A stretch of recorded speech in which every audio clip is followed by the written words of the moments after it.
Ladies and gentlemen, welcome back to your cybersecurity series. My name is Vlad, and today we will have a look at the most underrated, underestimated threat actor there is in the realm of cybersecurity, and those guys are the insiders. So, the insiders are basically regular employees or subcontractors like you and I, and at some point in their life, they are faced with a moral dilemma. So either they continue being, lawfully abiding citizens, working hard, respecting the policies, and just going on with their traditional duties, or they switch to the dark side, so to speak. And at some point, maybe due to activism or personal convictions or financial gain, something breaks in their mind and they will decide to lie, circumvent the different policies or the different mechanisms, sell some company data. So it can be customer information, secrets, anything that of value. And sometimes even they will recourse to sabotage. And that's what we will have a look at today. I will give you three examples of insiders attacks within the United States. Why the US? Because they have a very strong prosecution, and most of the time they really focus and dive into these stories until you have the very the entire attack chain, the entire modus operandi that is being described. So, from a course perspective, as the public or as we are fed with all the information from the journalists, these are really exquisite stories because you can really understand who were the perpetrators, how did they work, did they work for, what was their strategy, and all of that until the prosecution and the verdict. So I will give you three examples. But before we jump into the content, just a short reminder on the 6 different archetypes that we discussed back in episode 6. If you haven't watched it, please go back to episode 6 so that you are aware of the different threat actors, how they are different from each other. So as I said, this video will be focusing on the insiders. I have already given you some example of nation states, for example, on Stuxnet. So we know that the US and Israel allegedly working together targeted the Iran nuclear program. I also gave you some examples and instances of organized crime. One of the most prominent example would be the Colonial Pipeline hack back in 2021. We also discussed the amateur hackers with the Brad Pitt case. This famous scam, which was perpetrated by Nigerian fraudsters. But now we will really look at the insiders. And they are interesting because we, as cybersecurity professionals, when we do risk assessments, we often only look at the external threats.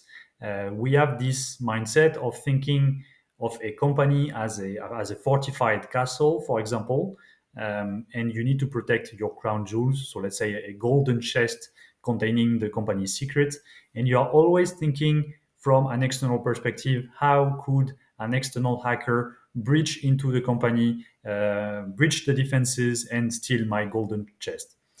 But that's really an old mindset, and we need more and more to also have a look at the insiders because sometimes the threat is already within the walls of the castle. And the threat can be from the inside, can also be a mix in between, let's say, a collusion in between an external hacker and an insider. That's also a case that we will see today. So, starting on my three examples, the first one is back in 2018. So, Tesla, I don't know if you remember it, but back in 2018, they had a lot of pressure from the investors because they had borrowed a lot of money. They made significant investments into their patterns, into their technology. But now, in order for them to be profitable, they basically had to reach a threshold of 5,000 Model 3 Tesla produced every week. So that's basically one of those critical moments for a company. In a life cycle, there are those key moments, for example, launching a new product, announcing a new market or something like that. This is something that we see a lot in the movie or video game industry, for example, where a few days before the movie goes in the cinemas or a video game is finally released, you see that an internal employee or an internal subcontractors published either by mistake or voluntarily the movie or the video game. And in this case, we immediately see a drop in sales. So those critical events can really have a dire impact on the industry. And Tesla is no different. So in 2018, they were really at a stressful moment in their journey, and they suffered sabotage. The investigation was really detailed, and it reached even Elon Musk, who commented on it. So you can imagine the impact of a single employee committing fraud on the entire structure. And basically, this guy, so he was an engineer, and he had access to, of course, the manufacturing operating systems. And what he did was changing certain parameters, changing the configurations in order to slow down or make some interruptions in the production capabilities. So he made changes to the code to disrupt the production chain. That was, of course, detected, but in the process of the investigation, Tesla had to momentarily shut down the production of this plant in particular. But not only did this employee blocked temporarily the production, he also exfiltrated what Tesla has called highly sensitive company data to some unknown parties. So perhaps some patents or blueprints from the production chains, or perhaps additional data that the guy had access to.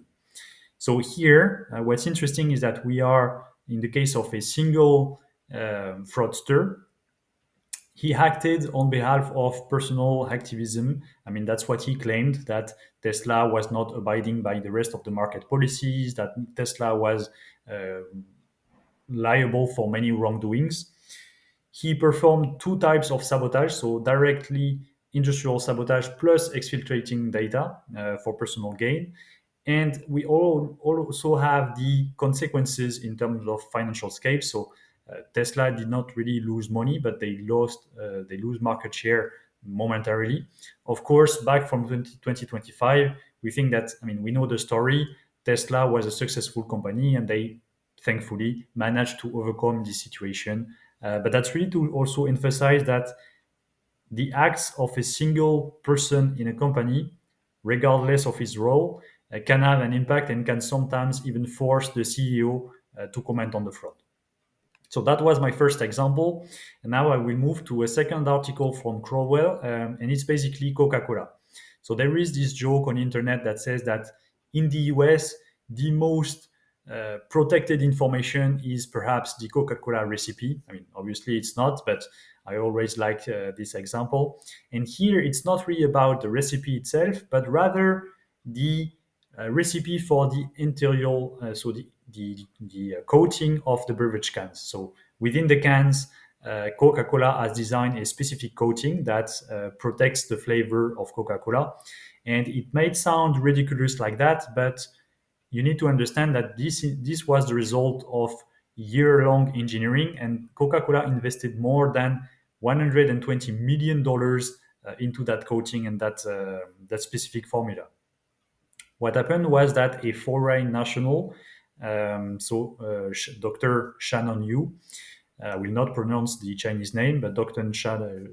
Shannon Yu was basically a senior engineer, and she had access to that formula. She was working in that particular team. She was arrested back in February 2019, and the trial started in 2021. So basically, she was charged with stealing those secrets from Coca-Cola. How did she do it? Because we have the investigation, they performed forensics, and it's very different from the first case that I discussed on Tesla. In Tesla, the guy had access on premise, had access to the systems, made changes to the code. So he was really playing around within the infrastructure of Tesla. Here we have a totally different mindset and a totally different approach. The idea is that she legitimately had access to this information. So she just opened the file on her desktop, and then she took pictures with her personal phone. And those pictures then she exported on her hard drive, external hard drive, and also to a personal Google Drive account. But basically, there is nothing you can do against that, except perhaps in the military, where they would request that the employees drop the phones before entering specific facilities. But in the private sector, that's not something that we see very often. So the attack is not really on Coca-Cola systems directly. It's more the use and the access of information, how all of that was circumvented in terms of IT policies. The result is that, according to the prosecutors, the Dr. Yu had plans with colleagues, with co-conspirators, to create an equivalent company back in China. And so she wanted to start her own coaching product. She intended to benefit also the Chinese Communist Party and the Chinese governments. And they proved, so in the US, they proved when having a look at her bank statements that she received millions of dollars in grants from the Chinese government. So obviously, the Chinese government is not going to publicly acknowledge corporate espionage at such a level, but they have in place programs that they call, for example, Thousand Talents Program, and the FBI has publicly commented on that, on those programs, saying that that's a known way of Chinese government to push and somehow collude with foreign nationals implanted in the US, in Europe, in foreign countries. And as a repayment, it's expected from those guys, men and women, because here we are in the case of women, to show you that fraud is not only about men, it's also sometimes women. But basically, as a repayment, those employees that are well implanted in the structure are going to ship back some patents, some confidential information, some secrets, which will help the Chinese government or Chinese industry overall. The jury that took place as of November 2021, of course, now the case is over, so we know that she was sentenced to 14 years of jail, but she was charged and found guilty of conspiracy to commit economic espionage itself, stealing trade secrets, possession of stolen trade secrets because they found it on her personal account, and finally wire fraud when she received the different loans and grants from the Chinese government. So that's the second case. So slightly different in approach. And that what's interesting is that this person was not acting on its own. So compared to the first case on Tesla, where the engineer, he was personally convinced that he had to take action for whatever reason. Here we're in the case of collusion in between almost a nation state and an insider. That's also to show you that sometimes there is this hybrid approach in between a powerful entity with free cash on hand and an internal employee. Third example, because if we also do a short step back, those two people I just mentioned, so the engineer in Tesla and the senior engineer in Coca-Cola, both of them had privileged accesses. They had history in those companies, they had been working for a long time, so they knew their way around. That's not always the case. Here we are going to have a look at the entry level analyst. So really the entry level jobs could even sometimes be the interns that are responsible of leaking secrets. There was a Bloomberg report at the end of 2024. So, and as you can see, this article is dated December 30, 2024. And basically, it's a commentary around this Bloomberg report saying that rank and file bank workers sold client data to online scammers. So rank and file, it's basically entry-level workers. And what's interesting is that they analyzed several banks, including Toronto Dominion Bank, but they had many instances. They compiled all of that data, and they take one of the cases that I found quite interesting in the article, and they say that among all of the incidents that they investigated, they identified the case of a new staffer, so a new joinee, who was hired to detect money laundering. And funny enough, rather than focusing on the good, on the lawful mission, which is detecting patterns, etc., this person used their access to, I mean, it's again a woman, she used her own access to leak customer personal information to a criminal network via Telegram.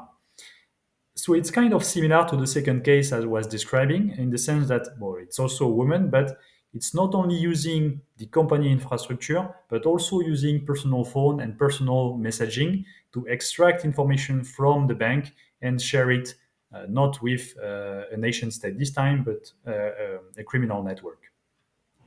So on her phone, as you can read, they found more than 250 checks belonging to bank customers, personal information. So all of that can be used by scammers to impersonate you, open loans on your behalf, etc., etc. So that's just my short video for today. That's the idea. I wanted to give you a perspective on what can also happen from an insider perspective, and we should never underestimate those insiders. It has been proven. There are many reports that you can find online where they say that the higher in rank in the hierarchy, of course, the more significant the fraud. Of course, if you are an executive, you can probably instruct some fraudulent transfers. The longer you stay in a company, the more significant the fraud, because you know what you can do, you know where are the controls, you can also know sometimes the people inside and try to collude with some other colleagues. But what we see here is that it concerns men, it concerns women. It can be directly within an infrastructure. It can be on the industrial systems. It can be on the IT systems. It can be leaking secrets, leaking customer information. All of that is within the realm of the possible. And that should inspire the different companies into implementing controls, also making sure that there is what we call four eyes principle, meaning that an employee can, for example, submit an invoice, but a second employee has to validate it. So it's really about splitting the responsibilities of the different employees. That's core. That's really one of the basic stance in fraud prevention. But yeah, that's all for today. I hope you enjoyed this short episode. The next one will be a recap of these 17 episode series. So we will do a recap of everything we've discussed so far, in order to start fresh in a second sequence. And I'm thinking of cryptography, but I might still change my mind. See you for episode 18, where we will recap everything. Thank you for your time. As always, don't hesitate to like, share, or just give me some comment or some feedback. Appreciate it. See you. Have a good day.